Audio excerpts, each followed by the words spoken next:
Today's video is to help you review for your upcoming quiz. So this quiz is going to be over sections 2.3 to 2.4. So I'm going to be doing some of the problems on this worksheet, and I'll leave some for you to do on your own. And then you can check your answers with the posted key, which is posted under the stream in Google Classroom. All right, so let's do number 1 together. So we're factoring these. So when you're factoring, it's important to remember what is the quadratic that you're factoring. So number 1 is a trinomial because there's 3 terms. A trinomial where the first term is 1. So A is just 1 here. So when you have a trinomial with the first term as 1, you take the C term, so 30, pull it to the side, and then you list all those factors of 30,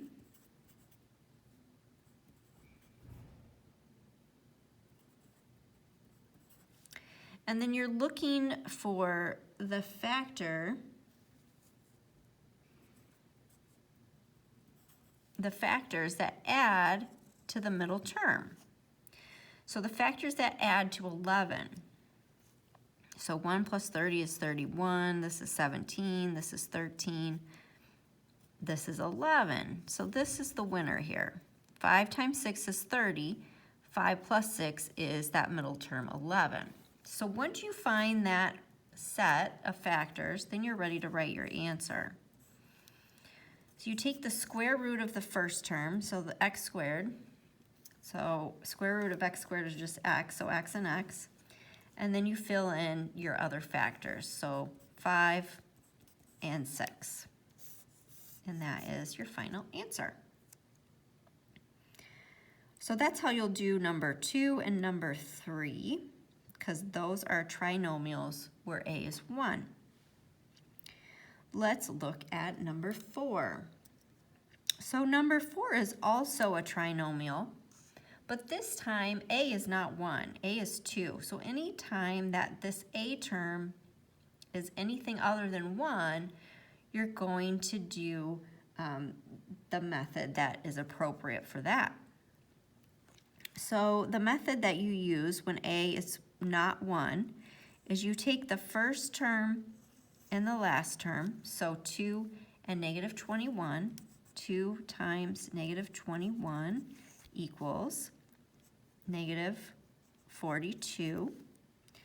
And then I'm going to list the factors of negative 42 that add to the middle term, negative 11.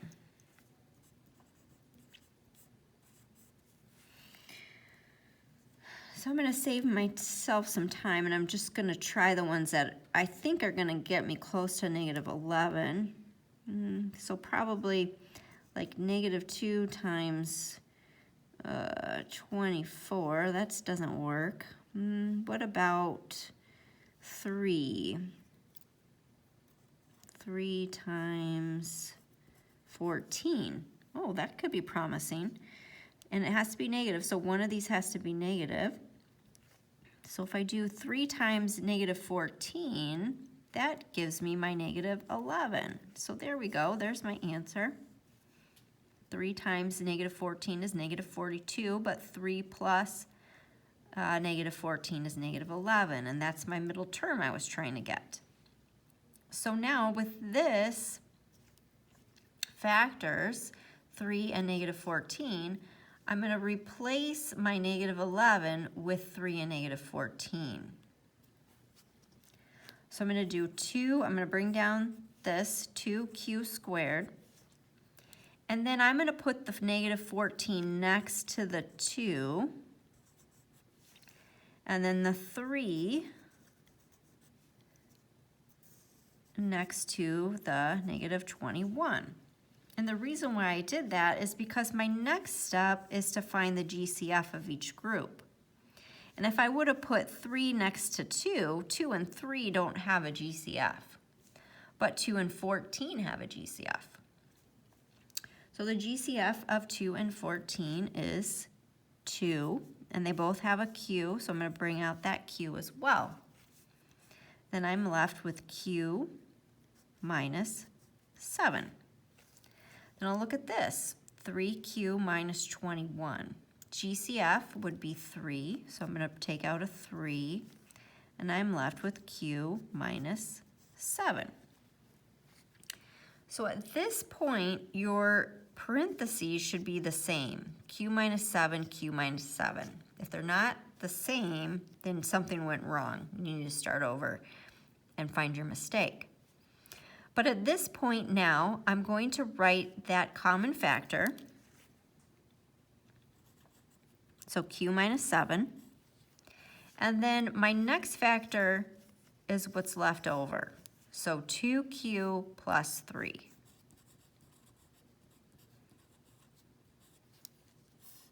And that is my answer. All right, so now you can do number 6. Make sure you look for a GCF first, which I think this one's going to have a GCF. All right, so let's look at number 5. So this is a binomial, so 2 terms, and it's a difference. And remember, we call this a difference of squares. So for this one, you start with your 2 parentheses. You take the square root of the first term. So square root of x squared is x. Your signs are always plus and minus. And then the square root of the next term, square root of 49, is 7. And that is the answer for that one. All right, so that's factoring. Now let's do some applications of factoring. So the first application is to find the zeros of a function. Remember, the zeros are the same as the x-intercepts here. So if I solve for x, I find out what x is, I find out my zeros, and I also find out my x-intercepts. So factoring can be very handy for these. So the first thing I always want to do is get the equation equal to 0. So right now the equation is equal to negative 21. So I need to bring that negative 21 over by adding it. And now it's equal to 0. Now I can factor it. All right, so this is a trinomial where a is 1. Trinomial where a is 1, you're going to bring that 21 to the side and list the factors.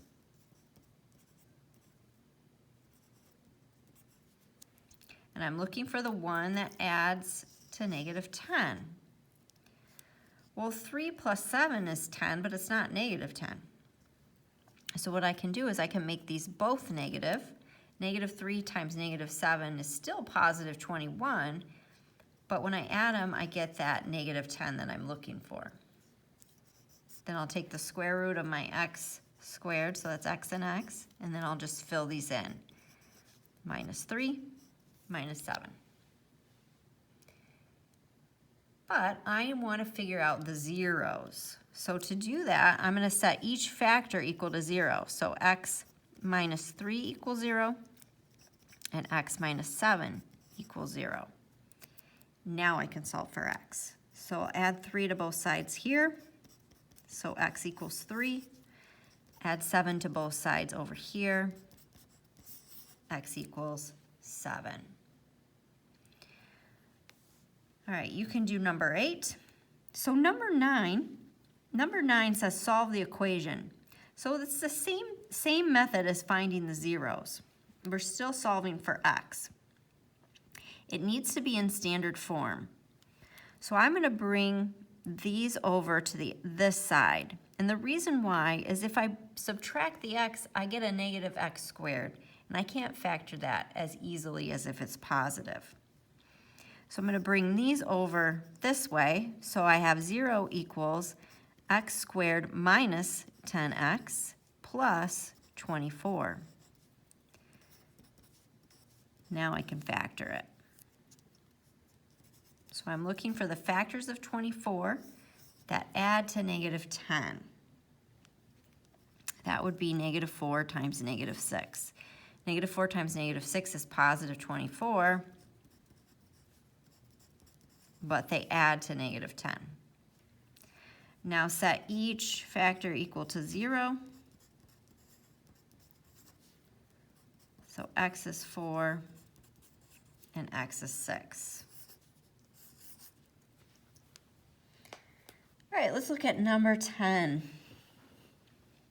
Story problem. A package of supplies is tossed from a helicopter at an altitude of 200 feet. The package height above the ground is modeled by h of t equals negative 16 t squared plus 64t plus 80, where t is the time in seconds after it is tossed. How long will it take the package to reach the ground? All right, so you're going to set it equal to 0 to start. So here's my equation.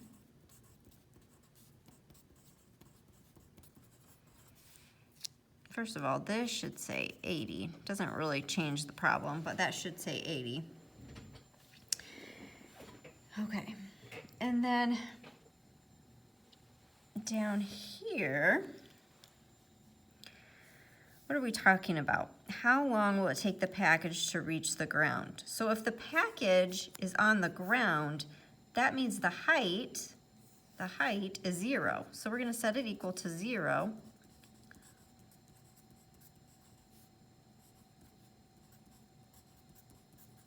Okay, and solve for t, because t stands for time. How long is asking for time?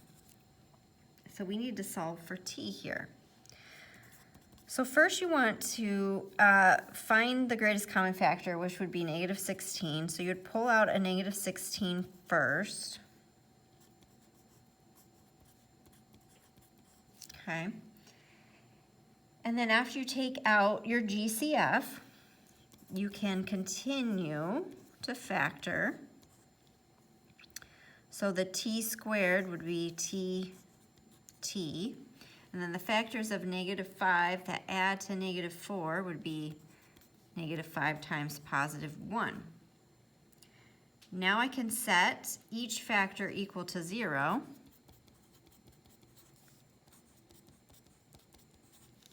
So t minus 5 is 0, t plus 1 is 0. Solve for t there.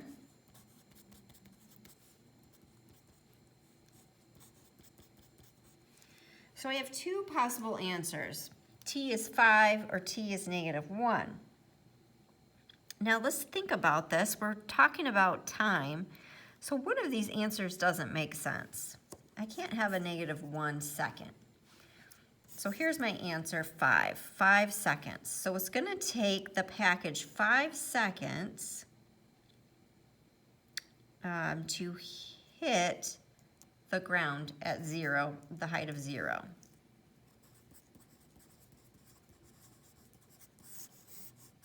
The answer is 5 seconds. All right, go ahead and try number 11.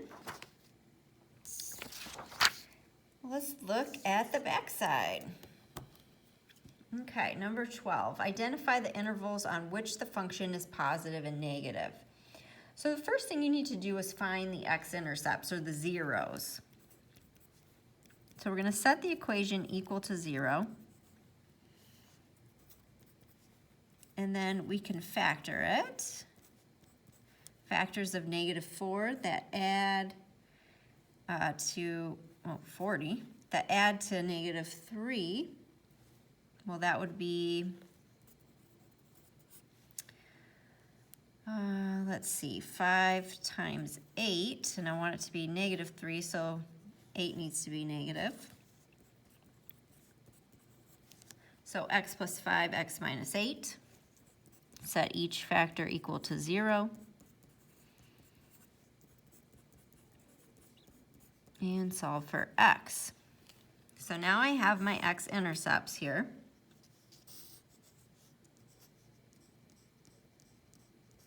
Negative 5. Ran out of room there. 1, 2, 3, 4, 5, 6, 7, 8. All right, so at negative 5 and positive 8, and then I'm going to sketch my graph. I know it opens up because my first term, my A term is positive.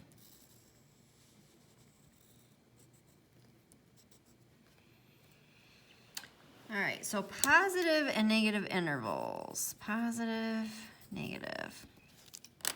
So my positive intervals are anything above the x-axis, and then negative would be anything below. Okay. So I'm looking at this piece here. It's going towards positive infinity. So that means x is getting bigger, so x is greater than -5.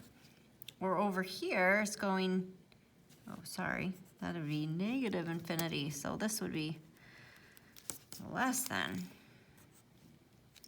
Let's backtrack. Let me try that again. So I'm starting at -5, and x is approaching negative infinity, so that means x is getting smaller. So x is less than -5.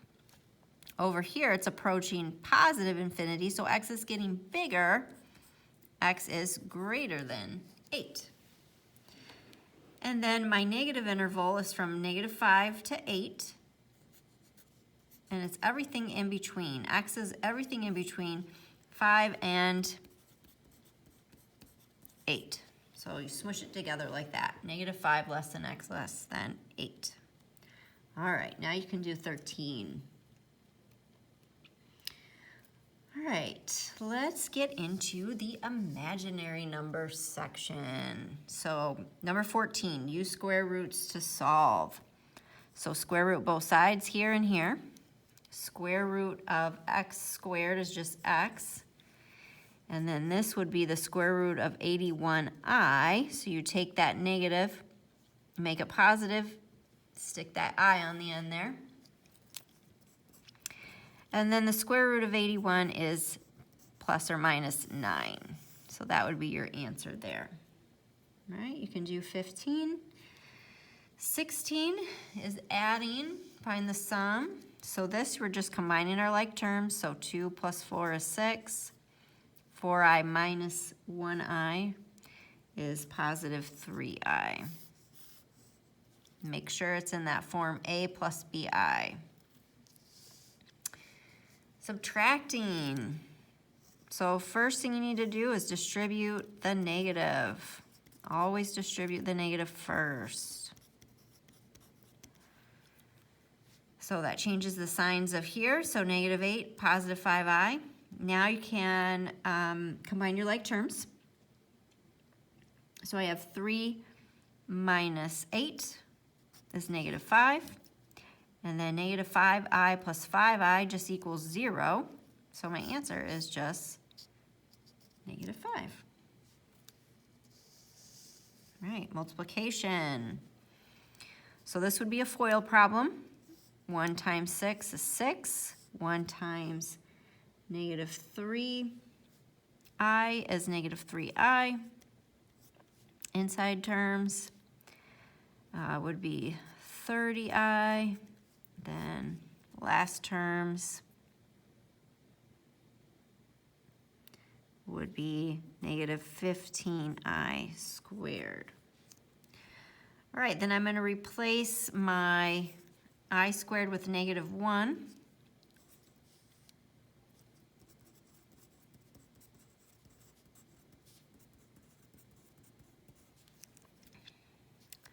So 6, and then I can add those. So -3i plus 30i is 27. And then that becomes positive 15. Then 15 plus 6 is 21. So 21 plus 27i. Make sure it's in that standard form, a plus bi. All right, let's look at a division.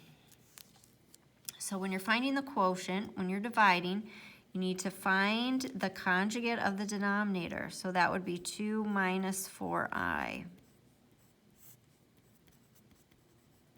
So multiply top and bottom by 2 minus 4i. So I would distribute the 5 on top here.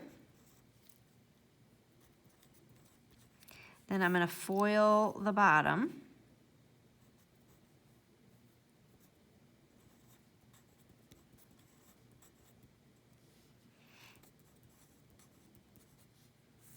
Okay, now I'm ready to simplify. You can see that those cancel out right away. Top is already simplified. And then this would be 4 minus 16. Replace this with -1. So that's positive 16.